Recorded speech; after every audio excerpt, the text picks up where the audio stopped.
Page 48, Good King Wenceslas. More practicing at these intervals. Let's talk about this a bit. It's 2 lines long. The right hand's playing the first line, the left hand's playing the second. 4/4 time, so we're counting to 4. We're counting quarter notes. Got a bunch of quarter notes and half notes in this. Shouldn't be too much of a problem, I hope. So let's just take a look at the fingering here. 4th finger on F to start. We're still in C position.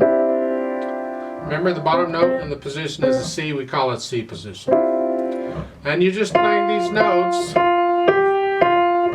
And you can go through. I don't want to do it for you because I don't want you just copying me. You need to be able to figure this out on your own. And when the left hand second line comes in, you're here on the F. So there you can do those. So you do those and get the rhythm and all that.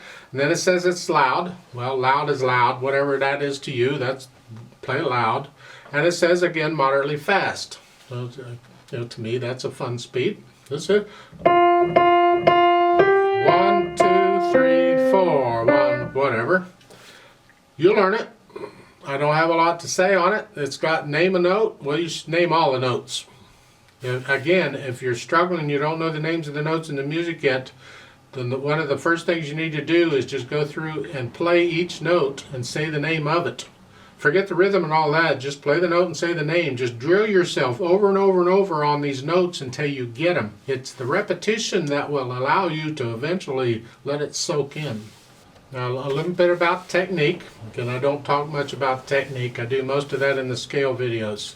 But right here in the last couple of measures here in the left hand playing and there in the second line, these are the weak fingers, 4 and 5, 3. But again, I'm using weight to push the note down. I'm not using finger muscles. So I just lowering whichever finger I want to play and lowering the hand, and that pushes the notes down. So it's here. I just push let the wrist collapse a little bit. And then the little finger, and then here. Don't let the fingers fly all over.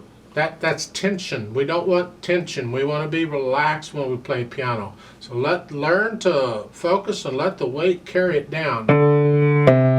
You can drop the wrist with each note. It's okay.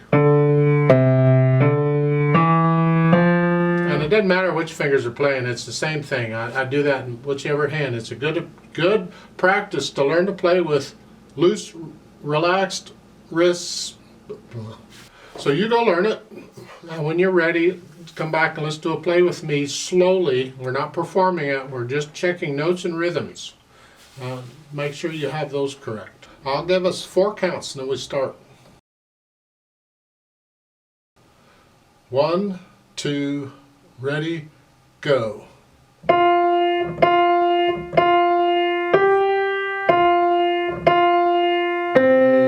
4.